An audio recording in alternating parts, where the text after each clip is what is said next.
up here at Rainforest Writers Village, where the the most fun you can have in the Northwest if you're a writer. It's kind of a magic spot, I swear. You know, they got ley lines for some kind of power. These are ley lines for writers because amazing work comes out of up here. Rebecca Wells stays at the hotel down the street from us. Well, there are And amazing writers there, Bob. You're leaving out that what? factor in the equation. I Say that You said again. there's some said amazing there are writers. amazing writers, which tends to lead to the amazing writing. Good morning, Cheryl. So anyway, we are here to with Cliff, and Cliff, I am going to take advantage of the fact that you're dressed better than I am. I'm dressed in my writing clothes. I'm dressed in my hosting clothes, but Yeah, I've I'm got gonna let you Dungeons and Dragons t-shirt on. Sure. introduce us and tell us what you're going to do, and I'm going to vanish. Okay. Good morning, everyone. Good morning. Today I've got two wonderful authors here, and we're going to talk about LitRPG, which is a genre that I don't know that much about, but they know a lot about. So I will tell you a little bit about what LitRPG is, and then I'm going to introduce the authors, and then I'm going to let them tell you a lot. What LitRPG isn't, RPG stands for role-playing game, lit is for literature. It is not gaming tie-in fiction like Drist the Drow or Dragonlance or anything like that, or Quag Keep by Andre Norton, because I am that old. And it is not choose your own adventure books, although some of that tie-in fiction is really good and great to read, and choose your own adventure books were hella fun back in the day, and I think they're still fun for people who are still doing them. I don't have time right now, but I love them and I have fond memories. And there are also even choose your own adventure style books where it's got role-playing mechanics, like you have a character sheet and you can use die or flip to random pages for random numbers and actually do a solo adventure.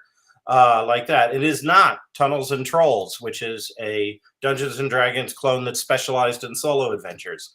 It is not, obviously, Dungeons and Dragons or any other role-playing game. So those are the things that LitRPG isn't. And here to tell you about what it is, I have two wonderful writers, Tony Peake, whose first novel, Inherit the Stars, came out from Penguin, was it? 2015. Yeah, in 2015. But that was that Penguin Random House, or who was that? Mm-hmm. Yeah. And then he has since released a whole ton of novels of various kinds, trilogies of space opera and planetary survival and various things, including a LitRPG trilogy recently. So he comes to us as a hybrid author, traditionally published and indie or small press, but also Big Five. And then he has come to LitRPG recently and has the perspective of someone who's worked in a lot of different subgenres of science fiction and fantasy, and is now trying LitRPG. On the other end of the spectrum, we have James Hunter, who is an indie author who is specialized in LitRPG and has gotten so successful at it that he's started his own publishing company that specializes in LitRPG. So he's coming at it from a completely different direction, and I figure between the two of them, we're going to learn a lot and we're going to have some fun. So let's hope. I have coffee at least, so the morning is not a total waste, no matter what happens. So, gentlemen, I've told our studio audience and future viewers what LitRPG is not. Could you tell me what it is, please? Why don't you go ahead and start, Tony? You put it on me. Well, you discovered it, so why don't you tell us how you discovered the existence of this genre and how you came to it? I had heard about it before, but I had never read it, and it came to me directly. My agent suggested I try one. The publisher I've written some of these books you described. They publish Athon books. They publish Athon, yeah, great publisher. And I was like, well, okay, I'll try that. I'm always open to new things. And then when I actually looked at it, I read a few titles. I realized, well, wow, this is right up my alley because, like I was telling Bob earlier, I've been playing D&D since 1991, since I was 13, and I've played video games since Atari. So, I'm telling my age here. So, Yeah, I've been playing D&D since I was 12, so I'm right there with you. yeah. And I still play games. I play Elder Scrolls Online and Destiny 2. So, I still play D&D 5th edition. So, looking at this subgenre, I was like, well, wow, this is great. So I dove in, and that's how I got introduced to it. And I'm still reading some books. I mean, it's a burgeoning genre. I'm surprised that the major publishers haven't, dove into this thing, because there's an audience for it, a very hungry audience. And there's a lot of good stuff out there. So one of the things that I think publishing discovered slowly in the way of publishing, right? And by publishing, I mean what is now Big Five and what was then like Big Seven, is that the audience for gamers, the audience of like tabletop role-playing gamers and also now computer gamers, is like an order of magnitude larger than the audience who reads science fiction books and fantasy books. And so when Dragonlance hit the stores, boom, right? People were like, oh, there are gamers out there and they read. Yeah, of course we read. We read these ridiculously long manuals that are incoherent and written by, especially early, like first edition AD&D, right? I mean, there's like a line about, you can look up in the index of the Dungeon Master's Guide, mirrors, and it just says, remember, for a mirror to work, there has to be a light source. So that's the whole mirror section right there. It's one sentence, right? Because that's the way they organize their book. And then there's the Harlot and Strumpet table in the AD&D. It's there. It's there. Oh, yeah. You can roll up your subtype of Harlot or Strumpet on with a 20-sided die or whatever, So, I mean, that's what we read cover to cover. So we read, right? So, So I think to your point, Tony, I think that we are in that phase where publishing has still not, like Big Five, has still not quite figured out that there's this ginormous audience, which is great for indie publishers like James. Why don't you talk about that? Yeah, so I've been in LitRPG kind of since the beginning. So I was one of the first sort of wave authors that jumped on. Prior to writing LitRPG, I had gone full time and I had been writing urban fantasy. I read sort of the early Russian translated novels, because in the early days of LitRPG, most of the stuff that was available to Americans were not American authors. They were translated novels coming out of either South Korea or Russia. So that's kind of the birthplace of the modern LitRPG novel is not America. So I had read the first couple translated Russian novels, and I was like, I don't know what this is, but man, I really like it. And it was strangely addictive. And so I kind of fell down this rabbit hole. Can you tell us what are the characteristics of especially the early, that are different from like a standard science fiction or fantasy novel? Yeah. So LitRPG itself is not necessarily a genre. A lot of people think like LitRPG is inherently fantasy, but it's not. LitRPG it can be ascribed to any genre. You could have a science fiction novel that is also LitRPG. Most of them tend to be fantasy, but there are a lot of successful urban fantasy LitRPG novels, science fiction LitRPG novels. So it's not necessarily a genre so much as it is a description, almost a trope that's added in, which is there are game-like elements that influence the novel in a meaningful way. And so what I mean by that is, like you said, it's not a choose your own adventure novel. It's not any of those things. It's a regular story like a novel, but for some reason there are these game elements that are integrated to the story, and maybe they function as the magic system, or maybe there are a whole series of early novels that were set in physical video games. So one of the earliest novels, this is one of my first ones, it's called Breeding Gate Online, and it's the background is that there's a cataclysmic event that sort of forces everyone to use this wildly unsafe technology that forces them into a digital, massively online multiplayer fantasy game. And that's how they survive the apocalypse, is as digital avatars. But the game itself functions as the setting. And so all of the things that are in the game, the fact that there are monsters and there are dungeons and there are classes that you can unlock, play an integral role in the actual thing itself. But it doesn't have to be a video game. A lot of the earliest ones were sort of video game, that was the setting of a lot of the early ones. Way of the Shaman was probably one of the first ones I read. That was a Russian translated novel, and it was set in a video game. Awaken Online was another one. But sort of the trends lately have moved away from that online virtual reality setting. And I think a big part of that is because there are enough readers now who know what LitRPG is. Like in the kind of the early days of LitRPG, it was really hard to explain. So the easiest way to explain it was, this is set in a video game. But now that enough readers are familiar with the tropes, you can have like isekai is a much more common trope now, where someone is sort of transported to another world where magic functions like a video game setting. And so instead of having, sort of the traditional soft magic, you have a really hard magic system with sort of well-defined stats or characteristics or level progression, things like that. So it sounds like the early LitRPG had some connections to stories like Dream Park by Larry Niven and Stephen Barnes, or Otherland by Tad Williams, where there was an outside world. Yes. And yes. Of a game world, and part of the plot was in both. Right. It's a little Ready Player One. I think Ready Player One is like a soft LitRPG because although it's got the game-like elements, it does, like the hallmark of LitRPG. There's also two other sort of subgenres, so game lit and progression fantasy, and they're not the same thing, but they kind of all fall under the same umbrella.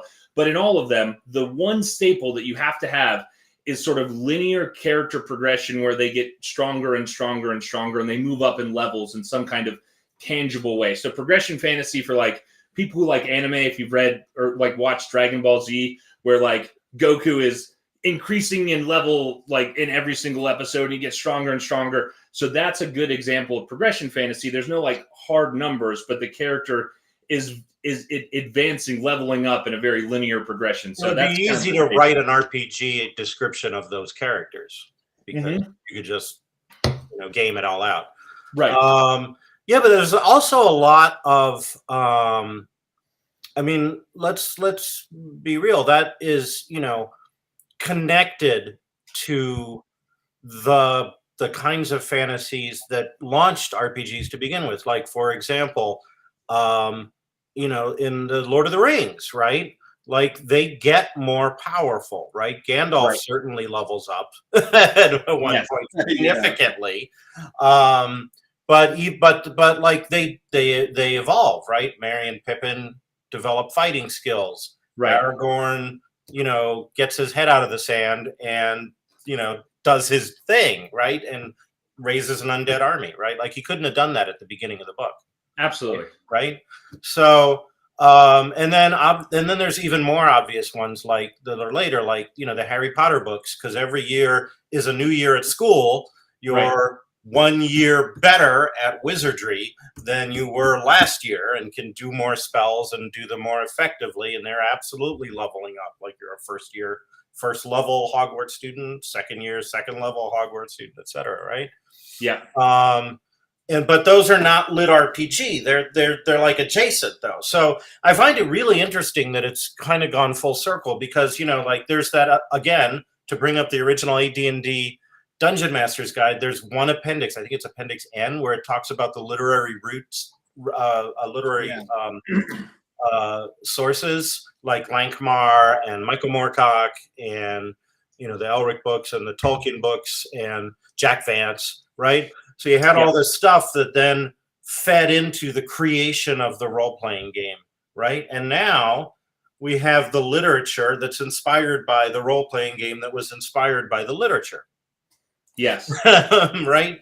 What I like about it is the sense of achievement. If you're a gamer, whether it's tabletop or video games, you love not just leveling up, but, gaining things in the game like, hey, I finished this dungeon, or hey, I, whatever. And LitRPG is a great vehicle for that because it's a sense of achievement. I feel like it's slightly beyond the achievement you might get from just reading. I love Lord of the Rings, don't get me wrong, but a LitRPG version of that, you would be able to see probably stats, and you would get more of a blow-by-blow account of it. And that, for a gaming mindset, that's very satisfying because you can see the progression right there. And with those gaming mechanics too, it facilitates that progression in a way that typical fantasy and sci-fi literature doesn't. That's not a criticism of that, but it's totally like that. It's the audience is reading for a different thing than your typical science fiction or fantasy reader, right? That's one way of saying that. Yeah, like a romance audience is reading for the romance, right? And the science fiction audience is, as we usually say, for a sense of wonder, and maybe less about character development, right? And that could also be true in fantasy. You might be like reading just for escapism, and a lit RPG reader, it sounds like, is someone who's reading more for like, it's my player character and I'm going to watch them advance, right? Like, yeah, we have a question from Facebook. So is LitRPG written like a policy handbook for how to play the video games? I'm going to say no, but if you could expand on that. No, it's definitely not. There are LitRPG books that are a little bit, so they're called crunchy. That's kind of the descriptor, and a crunchy LitRPG book is one that really dives into the mechanics of how this sort of game system works in a very nuanced way. And maybe they have more details than some of the other ones. But it's not like you're reading a player guidebook for a video game that doesn't exist. There are characters that are in this novel that are progressing through a story. And it just so happens that for whatever reason, whether it could be a sci-fi technological reason why a game-like system might exist in this world, or it could be a magic reason why a game-like system might exist in this world. But it's characters progressing through a story, just like any other kind of story that you might read. It's just that there's this game element that is sort of laid out and projected over the novel. And it's not just window dressing. It really matters and affects the stories. If you progress another level, you unlock new abilities that you wouldn't have had before. And to Tony's point, I feel like one of the benefits of LitRPG, or like what readers get out of it, is every time they see those sort of upgrades, they get a new piece of equipment. It's kind of the dopamine hit that you get from playing a video game, and you find a new thing. It's like LitRPG is like playing the best version of Elder Scrolls, but instead of having to grind for 60 hours or 100 hours or 150 hours, you can sit down and have the best campaign of your life in 10 hours, right? So it's like the highlight reel of the best possible playthrough, and you're getting all the dopamine hits of all that stuff without having to do all the boring grinding of going and killing 100 or deal with a player who just doesn't want to groove with the vibe, right? Like if you've played in tabletop, there's often, unless you have a good group, this happened to be more conventions where I would get assigned with random players, right? But where like the game master and maybe most of the players are interested in creating a mood and a feel to the game. And there's some player who's like, just in it for slapstick comedy or some other thing that doesn't groove, right? And so the advantage of a book is that the author hopefully has set the mood properly, and the elements actually work. We have a question from Bob, so I'm going to take it because he's Bob. That's also a good question. How aware are the characters of the rules for advancement? That's a really good question, actually. Tony, you want to take it? I would say it depends on the book. Yeah, I was going to say, I would think it would vary from, because like I imagine in your typical lit RPG, the characters don't know they're in a lit RPG book any more than regular characters know they're in a regular book. I would disagree. Okay. I would disagree. There's more of a meta fictional component to it. It's so the trilogy I wrote, the guy knows he's in an MMO, and he knows he's controlled by a player, almost like a persona, and he will act out like, hey, I want to sleep and I want a better bed to sleep in. So he would destroy his bed or something, so the player would have to like do an in-app purchase to buy him a better bed. So he's always of the realm he's in. Okay. So yeah, and most of the like VR based ones, because it's a game, they have an interface, right? So they know that there's tangible ways. The characters, generally speaking, know that there's a tangible way to level up and progress. Progression fantasy is a little bit different. Sometimes it can be a little bit more nebulous, but in lit RPG, strictly speaking, they almost always know. Even in second world fantasy, so it's not isekai transported to another world, it's not VR trapped in a game type situation. So classic second world fantasy with lit RPG elements, usually the LitRPG elements just functions like the magic system of the world. So in the same way that a wizard in a second world fantasy would know how the magic works, usually the characters know that this is what I need to do to progress and advance. So they have access to some kind of system that allows them to know how the system works. But it's not fantastical to them. For them, it's just the magic system. It's just, well, it's just like Brandon Sanderson, like, oh, I know these two alloys. I have to burn this alloy to get this effect, and I burn this alloy to get this effect. The LitRPG magic users just know that, well, this is the system, the physics of the universe is this weird system where if I put in input A, I get output B. And that's kind of the way the worlds are designed usually. So it sounds like, first of all, that the Mistborn sounds like it's also adjacent to LitRPG. It's probably the hardest. LitRPG is like generally very hard magic systems, and Mistborn definitely has that same hard magic feel to it.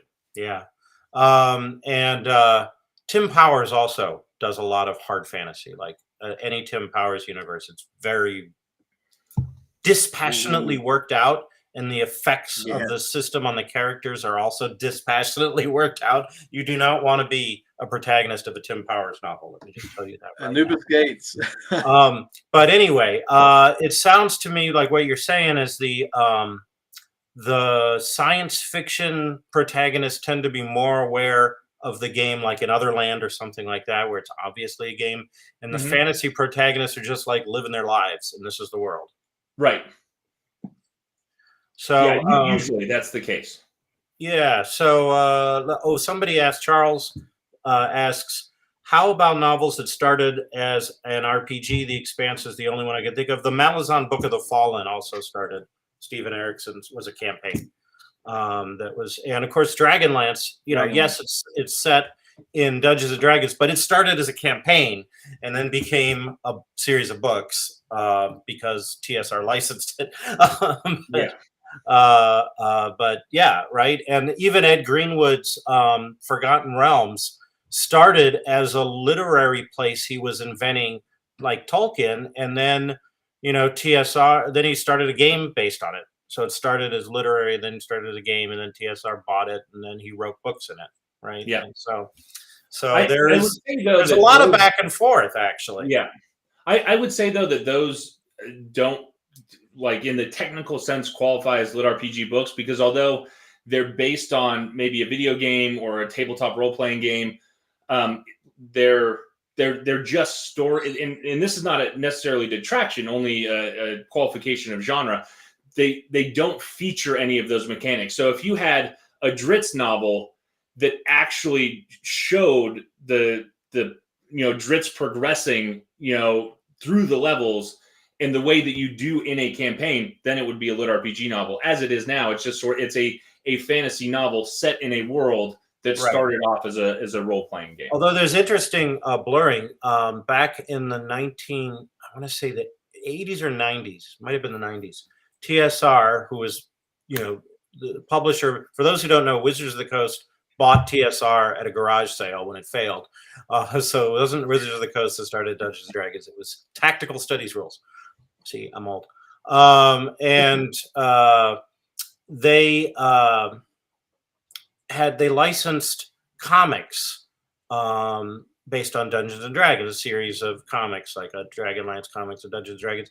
And in some of those comic books, they actually put they're not in the comic book itself, but in Dragon Magazine, they had some articles where they had the D&D stats for the characters of the comics, right? Yeah. So they were statted out. You could add them to your campaign as NPCs, or even if you were pretty daring, run them as PCs, and so that was kind of interesting because it was gaming tie-in comic book fiction, but also more than like Dragonlance or something like that. They had the stats, and therefore it was kind of proto LitRPG, right? You've had the same thing recently with the D&D movie. They released the stats. Oh, did they stat them out? Movie. Oh yeah. Where are they statted out? On the website? I think D&D Beyond has that. Yeah. Yeah. So that's another example of that. So Yeah, well, a so movie now based on a I'm game- told that like druids around the world want to be able to shapeshift into owl bears, which was not in the rules originally. And dungeon masters are like, well, I guess they are animals, you know. they're just in this world, they're not supernatural animals, right? They're just Yeah. animals. I mean, in Although 5, maybe in some 5e, crazy yeah. wizard made them in the beginning. But Can you do it in? I mean, I know in like you like cannot Lord do it in of the Rings, 5e man. before the movie came out. You could, Okay. you can wild shape. Was it wild shape? Is that what it's called? Yeah, wild shape. Yeah, you could not wild shape into an owl bear specifically. You could do an owl or a bear. But I'm told, I gather, that a lot of dungeon masters are allowing it just because it's fun. And it was so much fun in the movie, right? Sometimes rule cool, Yeah. right? That's the thing. Yeah. So they've probably, there's one Facebook user saying now you can. So I assume maybe there's an article or a hardbound book where that's allowed. they've created the rules for that.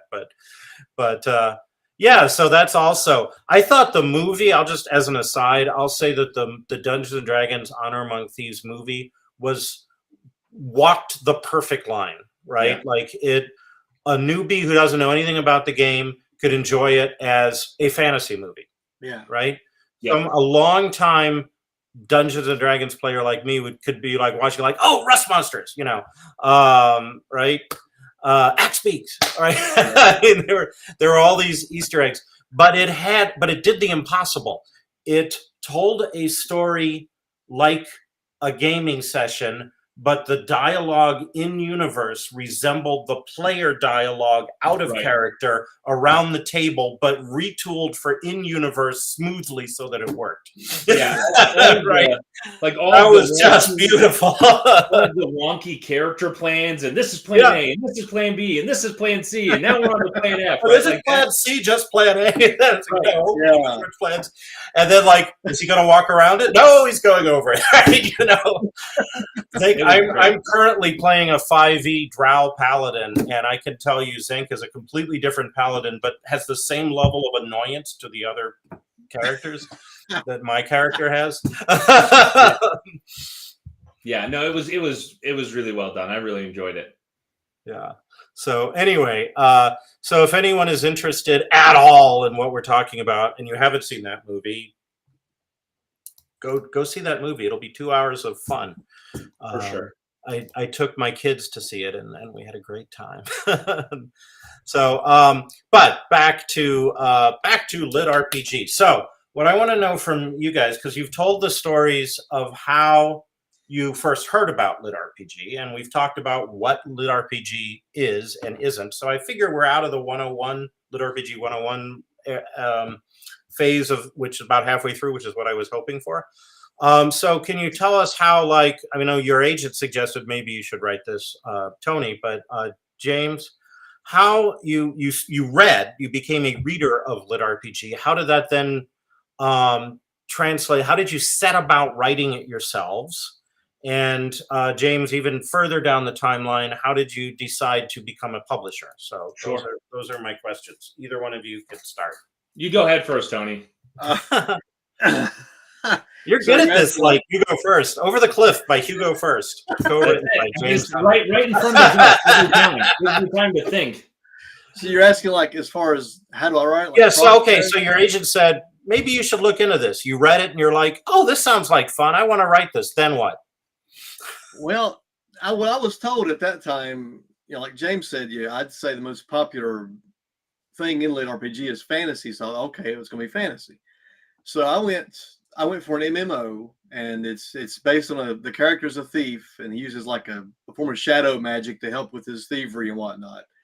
And he's deposited into a typical, I guess what you would say at first is a typical fantasy world with orcs and elves and all that.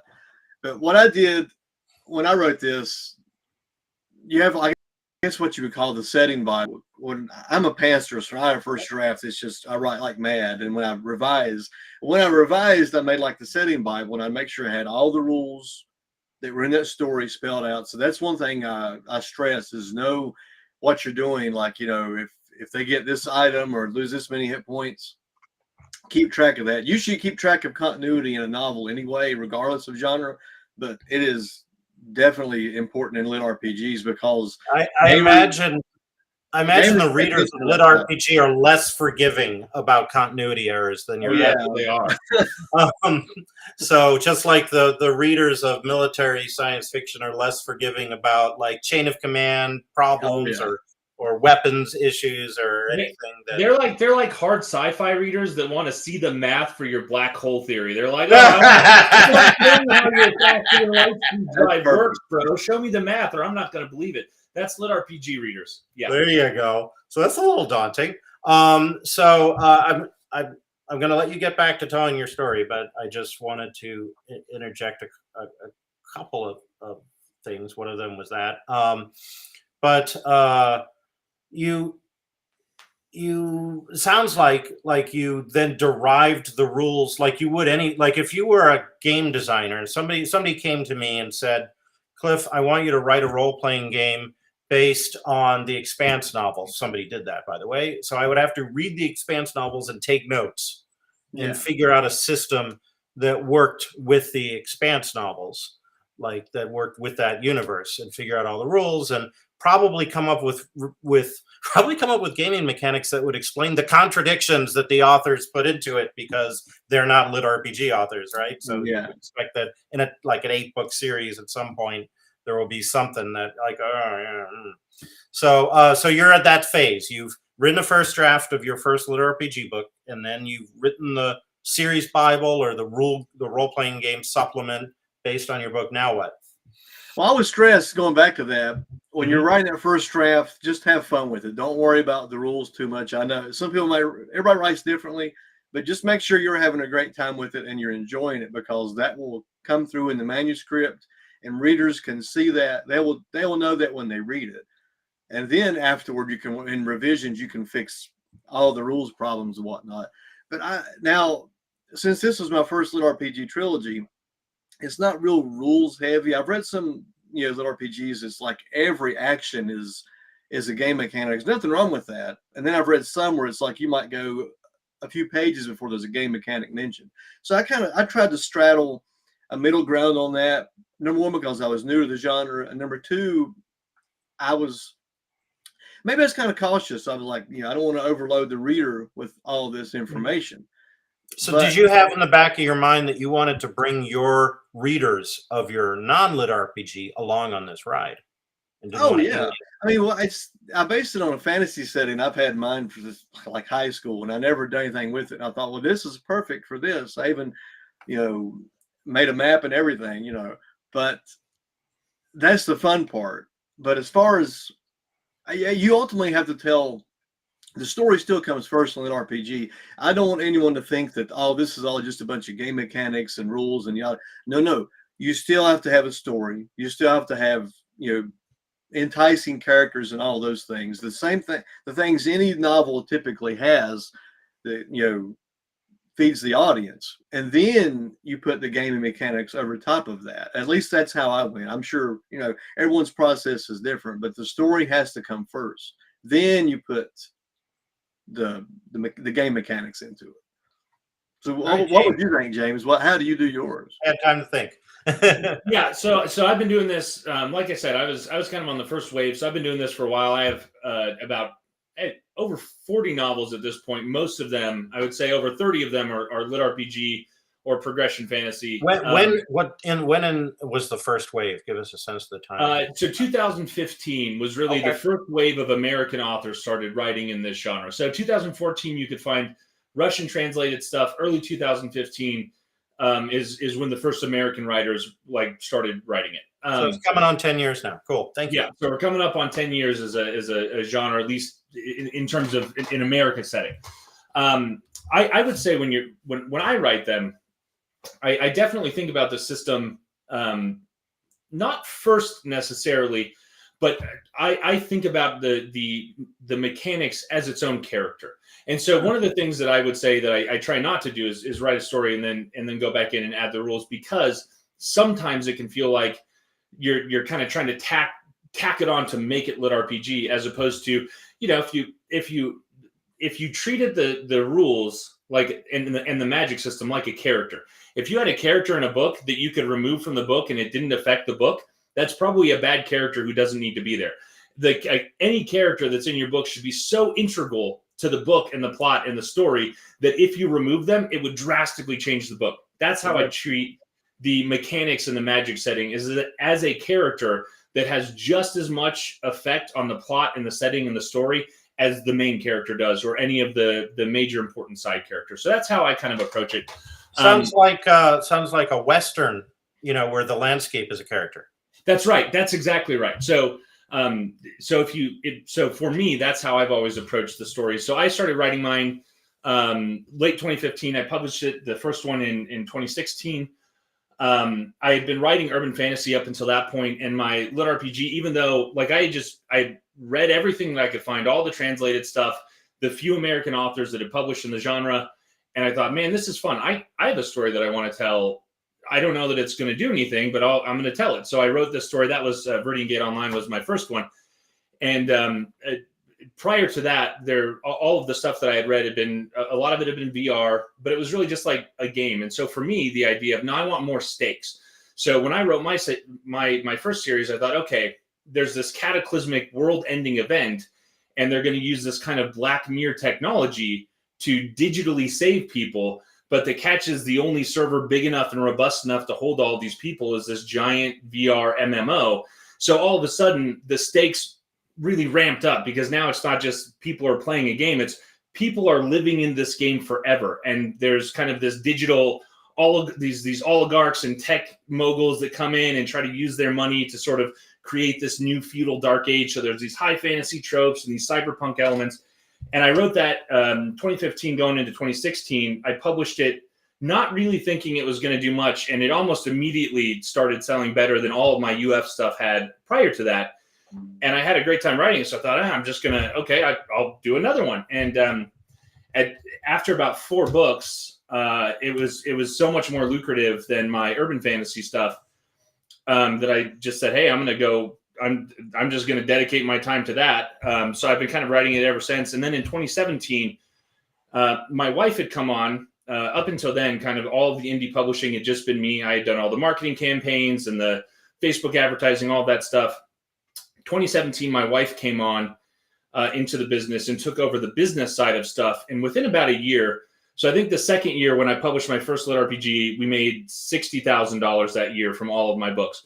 The third year, which is not too shabby. The third year, when I had really dedicated and doubled down on LitRPG, I was writing a lot more because she took over the business side. So I was doing 5 or 6 books a year, which is a lot of books a year. But she was also doing all of the business stuff, and she was way better at it than I ever was. And so I think that third year, our income jumped to about $190,000, and we became sort of accidental publishing experts. And I thought, man, we're kind of good at this. And so I had some friends that were really good writers and not very good business people. And so really, we started a publishing company, just to help my friends, right? Like, who I really believe strongly. I thought, these are great stories. They should be out in the world. And so that's kind of why we expanded into publishing other people. And now that's grown pretty significantly. So the publishing side of things we have about 20 active authors. I think we put out 250 titles over the past several years. And the press side of things does about $1 million a year in gross revenue. And then my own personal books do about half of that. So we just haven't looked back. It's been a great experience for us. And yeah, I mean, I have the coolest job in the world, and we get to help other writers do the coolest job in the world. That's great. That's awesome. That does sound wonderful. Okay, so we have a couple of nice Facebook comments. And again, if you're commenting on Facebook, we cannot see who you are right now. We have to go look at it later. If you're commenting on Restream, we can see you are. So somebody says, how to write LitRPG. You have to entertain people who read technical manuals for fun. That's true. And then somebody added, more like writing historical fiction for history majors. Yes. Yeah, that's right. Or an analog writer, you're writing science fiction for engineers and physicists. Yeah. Right? So, it's, you have to level up as a writer.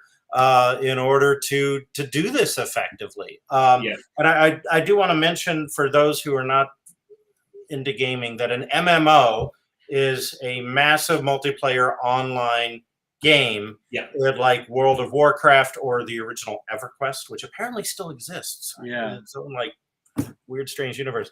So it's basically take a tabletop role-playing game, put it into virtual reality, and then add everyone in the world into basically one campaign, and that is an MMO. So when James is talking about everyone getting uplifted to an MMO, that's what like virtual Middle Earth or whatever. I will say as a caveat for those who are like, oh my god, this sounds so amazing, that kind of the what's sort of in vogue right now in a lot of LitRPG settings is more so isekai is a term which means transported to another world. So it's not necessarily an actual game, but isekai is a very popular sort of genre trope. So someone dies on Earth and gets reincarnated in another world, or they get summoned to another. So is that a Korean term? I think it's a Japanese term. It might be a Korean term. I don't know. That's fine. So it's like what you used to call portal fantasy. It is portal fantasy, very, very much so. But it doesn't necessarily, it keeps the video game like mechanics in most cases, but it's not an actual video game, right? It's usually a second. So like someone from our world summoned to a secondary fantasy world where the magic system happens to act like a video game system, as opposed to like you're using a grimoire and you're summoning spells that way. So that's a very popular trope that we see a lot in the past couple of years. Somebody on Facebook says it is in fact a Japanese term. That does not surprise me. That's what I thought. I just I was like, oh no, I'm not sure you where. Said MMOs. I mean, not MMO. LitRPG came from Korea and Russia, so I thought maybe it was Korean on that, but it is Japanese. We've confirmed this from an anonymous Facebook user, so it must be true. Because all things on the internet are true. All right, so are there LitRPGs where characters realize, like, oh, I'm living in an MMO or whatever, but I want out, like the Matrix, right? That's what the Matrix trilogy is about. I'm sure that there are, but usually it's the other way around. It's usually, you kung fu, awesome, right? Like, give me the Matrix, plug me back in. Give me the blue pill, right? That's a free idea for those who want to write a LitRPG science fiction. Name the trilogy Blue Pill, and then all about great.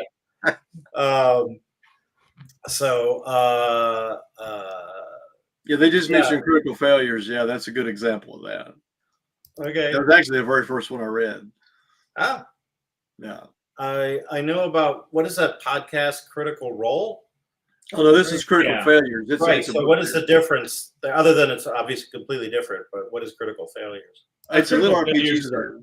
Oh, sorry. Go ahead, Tony. It's a LitRPG series, and I think it starts with some guys DMing a game at like the pizza place or something, and they get transported into that world, into that guy's world through nefarious means, and they're stuck there. And you have some people who do not want to be in a D&D type world, and they hate it.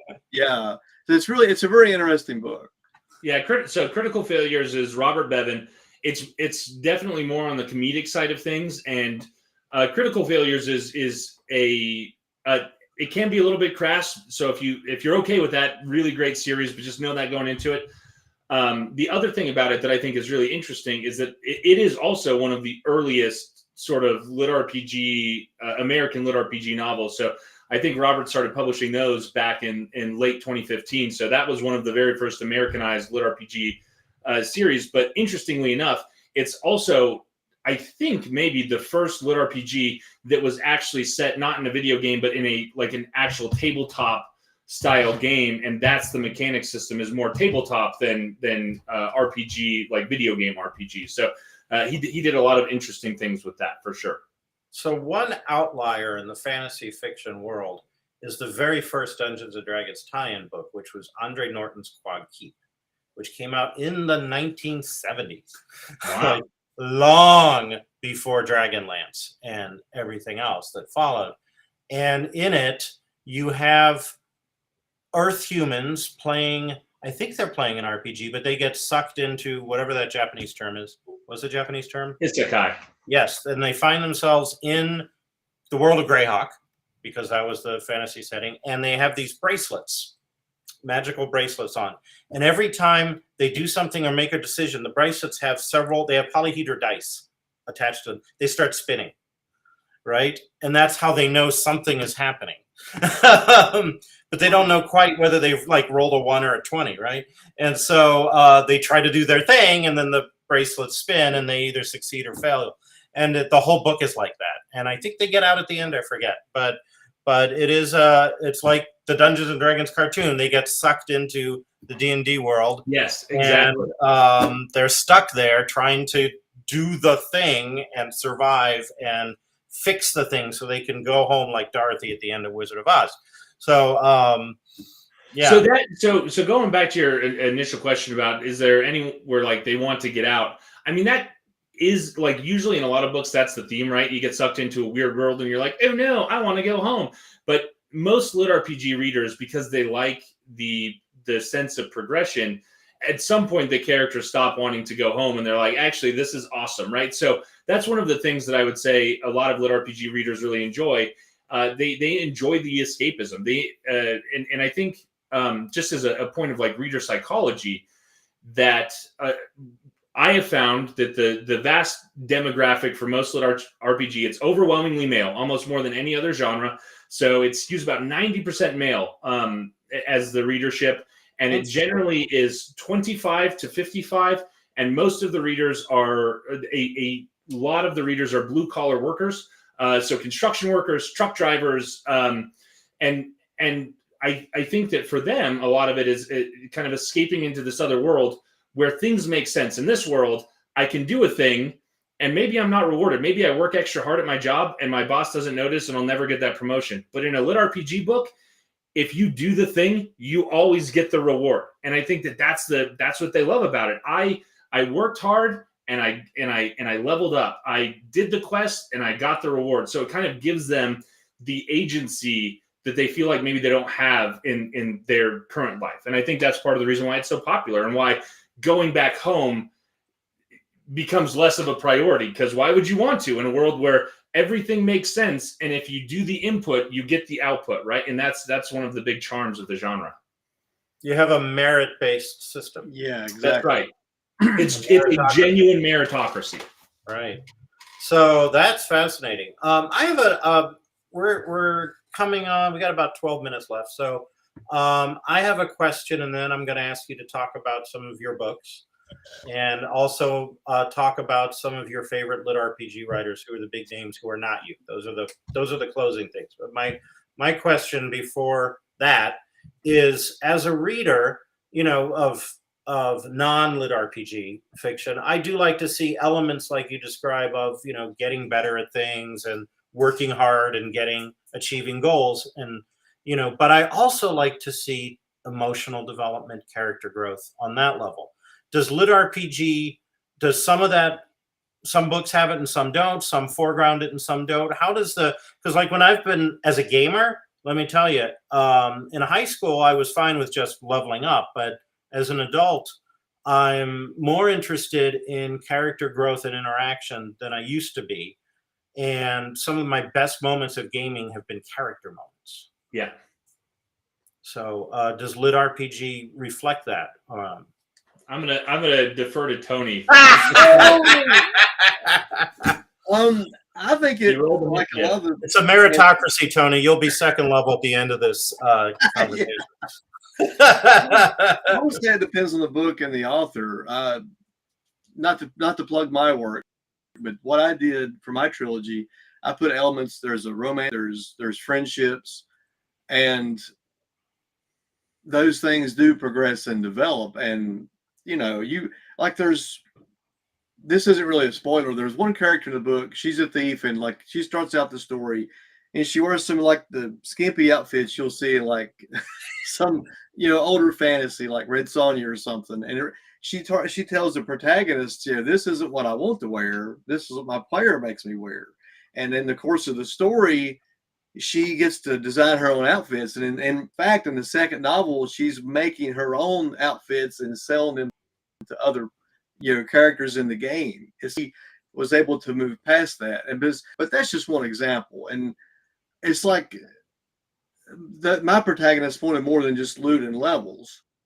It's just, he wants, how can I actually live? If I'm stuck in this world, how can I actually live here and have a life here? So no, I totally get that. But I think it just depends on what kind of story the writer wants to tell. But I mean, but I don't think people should assume because it's LitRPG that all the focus is on leveling up. That's just a, that's a mechanic. It's a narrative mechanic.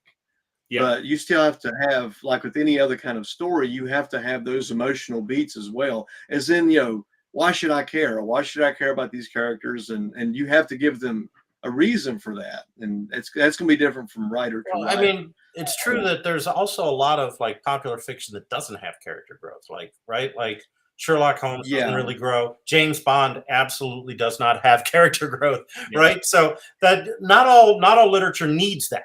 Yeah, right. To be successful and popular and enjoyable, right?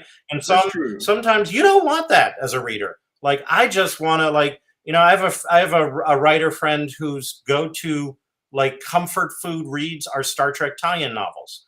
Well, the Star Trek tie-in novels, they can't have character growth because they're not episodes. They have to reset to the beginning of each one. What she just wants is, I want like Kirk and Spock and McCoy, and I want them to be Kirk and Spock and McCoy, and I don't have to think about it, There's nothing wrong with that. So Cheryl Alexander asked, what is an NPC as a non-player character as opposed to a player character or PC? Okay. So James, what did previous question? So I would say that LitRPG is definitely not a monolith, right? And there are a lot of, when I say subgenres, what I really mean is by subgenres of LitRPG, what I really mean is trope groups, right? And so if you try one LitRPG and you're like, ooh, I don't like this, just try a different author. Because again, these are not a monolith, right? The standard elements are, there's a set progression mechanic where the character gets stronger, and there's usually game-like rules that define how the world works. So that's a staple that you'll find between the books. But everything else can be variable from author to author and series to series. I will say that in LitRPG, more than a lot of other genres that I have seen, there definitely tends to be some of the bestsellers definitely have flat character arcs. So Indiana Jones, James Bond, there's not a lot of character growth, and a lot of overpowered characters. That's a very common trope, and sometimes it's so common that if you read the description, they'll actually say this is an OP character, which they'll tell you in the description of the book, if you want an OP character, read this book. Because which basically I would call Munchkin, but that's because I'm an old gamer. Yeah. So basically the idea is those I think are more about sort of the power fantasy and the wish fulfillment of just going into a world and then, using your superior technology or inside information that no one else has because you got transported from another world and just absolutely dominating the world. Right. And there's something kind of awesome about like just playing on God mode, right? So there are definitely God mode style LitRPG books with extremely overpowered characters that basically have no character arc. Sometimes the side characters will have character arcs, but usually the main characters will have flat arcs.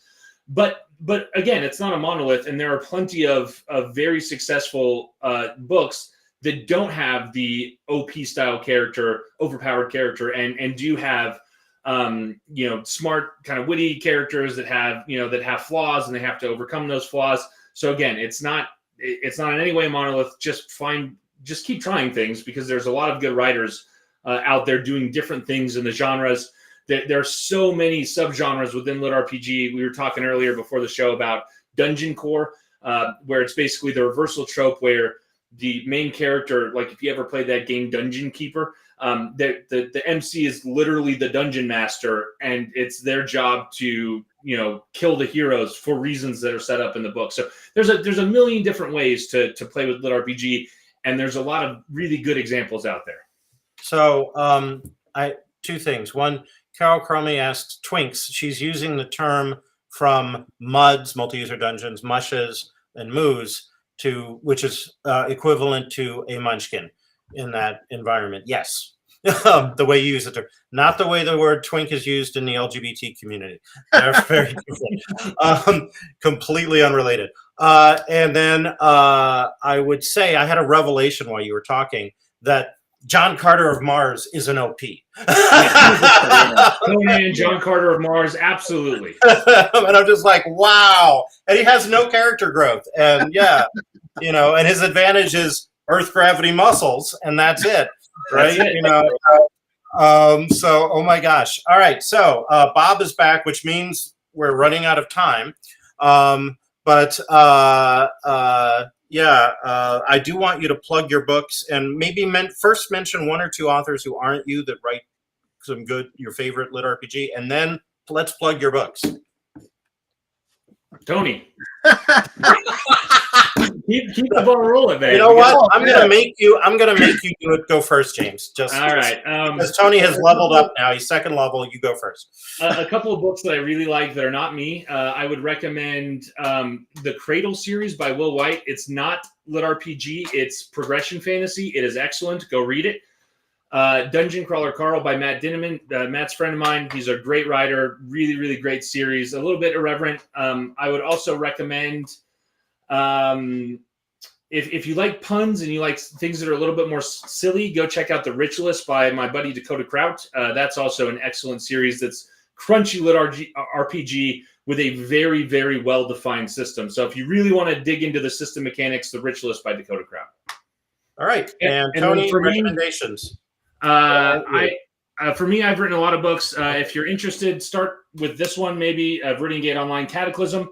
8-book complete series. That's a good one to start with. Or if you want to try something different, Rogue Dungeon is a dungeon core novel. So it's kind of the hedge wizard who's leading a rebellion, is isekai'd into an MMO and has to lead a literal army of internet trolls back over to take down the Dark Lord. So I love it.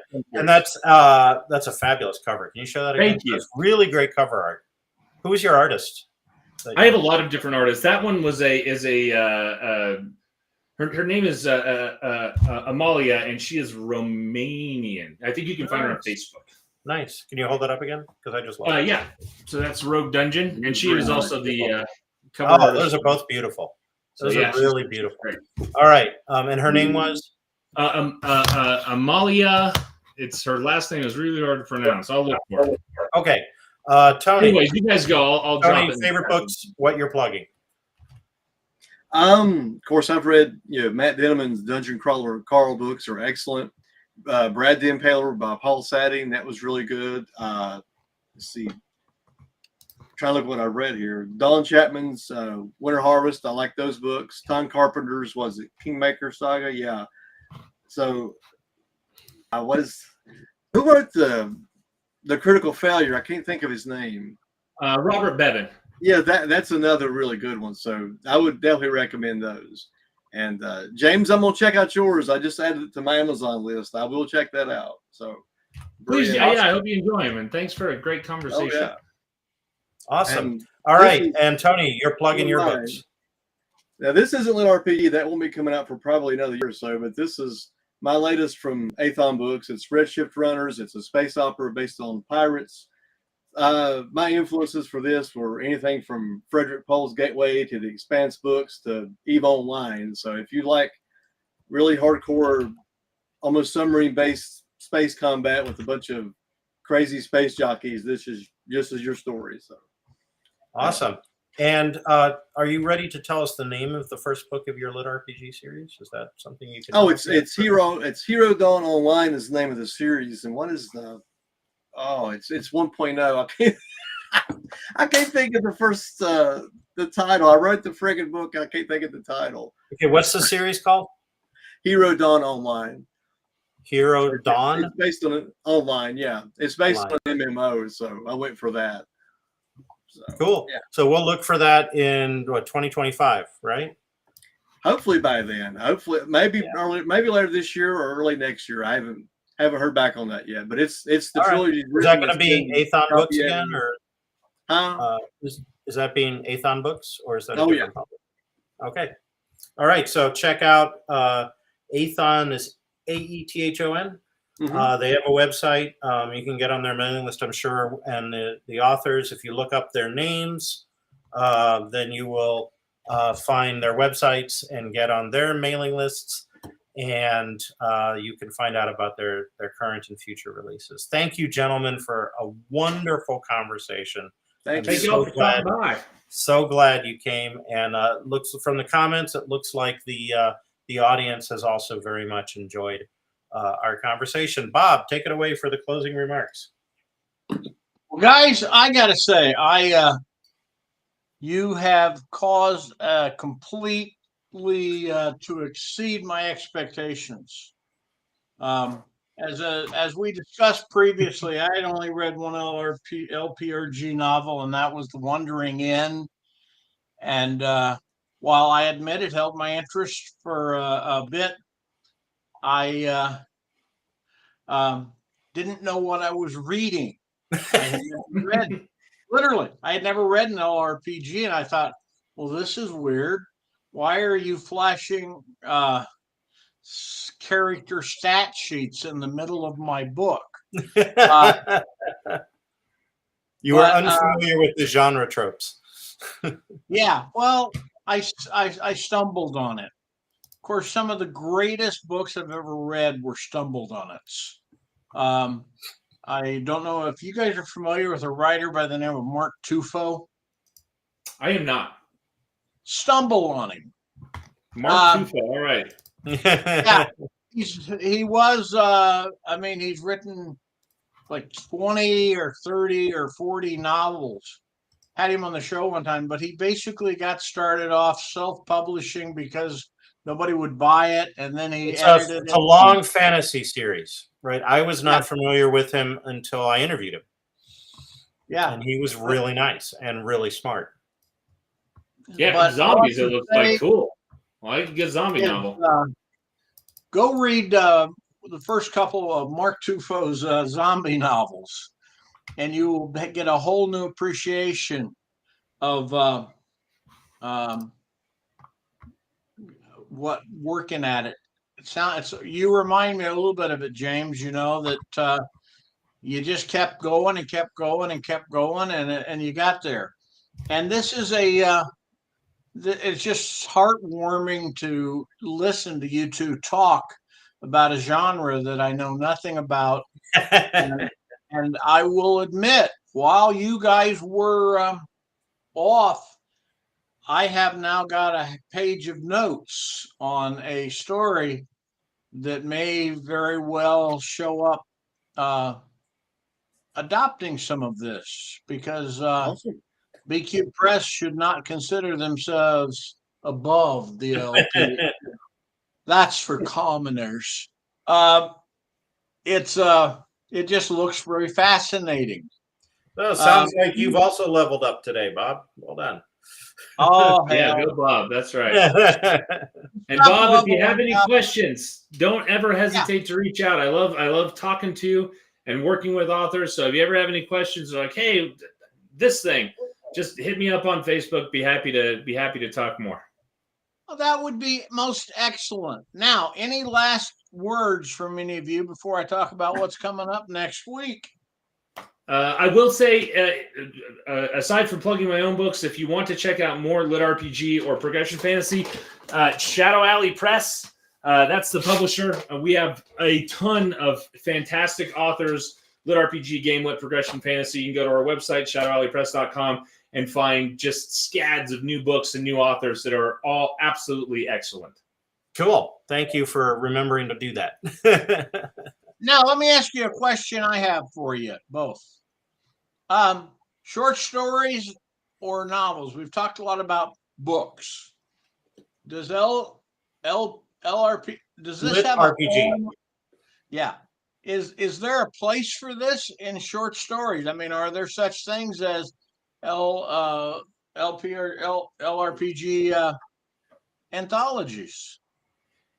There are. They're rare though, and I'll tell you why. So I have recently released a whole series of novellas called Wasteland Warlords. They're all free through Audible Plus if you're an Audible listener, narrated by Travis Baldry. And they were an enormous, and they were an enormous gamble because LitRPG readers, like fantasy readers, really like long, chunky books. And the reason why most of them like chunky books is because disproportionately, LitRPG readers are audiobook listeners. In most other genres, I would say, so romance averages about 12 to 20% of monthly revenue for a romance reader as audiobooks. Military sci-fi, hard sci-fi is sort of the next up, and that's sometimes as high as 30%. Usually it's more between 20 and 30%. LitRPG authors average 50 to 60% of our monthly revenue comes from audiobooks. Wow. Disproportionately more so than any other genre that exists in the marketplace. And I think a big part of that is because I have talked to tons of my readers, and again, a lot of them are truck drivers, a lot of them are postal workers, or delivery drivers, or construction workers, and they will just literally pop in an audiobook, and that's what they do all day while they're at work, is they listen to audiobooks. And so most novellas and anthologies don't really work because people are not willing to spend a credit on something that's under 8 hours. They just won't do it. They're really looking because credits are expensive, and you only get so many of them. 16 hours, 17 hours. Yeah, no problem. Right. So that's the reason why short stories, the only reason why I did the novella series with Travis was because Audible guaranteed me they'd be in the Plus catalog, so they'd be free to audio listeners. And that's the only reason why it's kind of worked. So generally, long books are better because it's audio listeners, and they want value for their credit. Well, thank you. Guys, I am confident that people will come back and want to hear more from you, and I'll leave it to Cliff how to make that happen. But it is excellent. Now, very briefly, what's happening in BQ Press? Well, BQ Press, Bob, part of it, is setting up at Rainforest Writers Retreat, taking a week where doing dishes, sometimes away from your writing time. I brought my puppy with me, so I haven't had to do a dish since I got here. My lab, my puppy is good. Lucky puppy. And hey, goodness a second, come here. Oh, she's napping right now. Oh, sweetie. But yeah, she will clean a dish like nobody's business.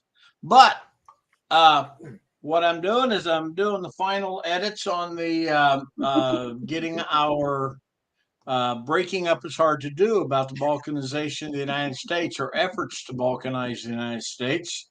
And we'll be having that out this year. We're doing final proofs of our book, Madam President, which is edited by Deb Godfrey, which is a collection of stories not about the President of the United States as a woman, but about women in leadership positions, how they get there. Wait for that one. And it's a wonderful thing. It's got Patrick, who runs God, what press does Patrick run? Cliff, my brain is dead. Fairwood. Fairwood Press, yes. Fairwood Press, Patrick published Sailboat Sphere. Between him and Karen Anderson and or KG and not Jim Wright, but David Gerald, who writes our opening story, Brandy Newman. We're looking forward to an exciting release on that. And I'm very excited. I step into a story I bought from Cliff for Scott's Planet, a story about a bunch of people or planet. Tony, you're not in that one, are you? Oh, good. Okay. I've got a poem in that one. I remember who's in what. Yeah, I've got a poem in Scott's Planet and a story in what is it? Alternative Leadership.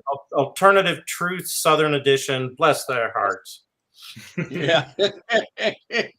Alternative Truth. So those of you who don't know, I write political fiction. I publish a lot of political fiction. And one of the most fun things I'm doing right now, part of the notes, was what if you turn politics into a role-playing game? Yeah. What's your character class? Are you a Biden type character? Are you a Mitch McConnell? Are you a Trump? You know? And all of a sudden, just the little bit of brainstorming about how that would work, what the rules are, etc., just totally filled a piece of paper. And it probably won't appeal to many of the fantasy, but it sounds like for me something fun to write. We call it Voters and Villains. Anyway, I'll be a lobbyist. I'm stealing that. yeah, call the book that. I'll write you something. Just a second, I gotta write that down. But anyway, well, that's what's going on. And next week we have Jim Wright and David Gerald. Yay! 99% chance. They've informed me that they're in a con, but having been at the same con at them when we've done this, they've always found a way to make it work. And so it should be fun because there's nothing quite as fun as the great left-wing political minds of the country getting together and just talking about what's going on. And it's fun. So thank you much. And I'm going to let us go. So everybody say goodbye. Goodbye. Good night, Gracie.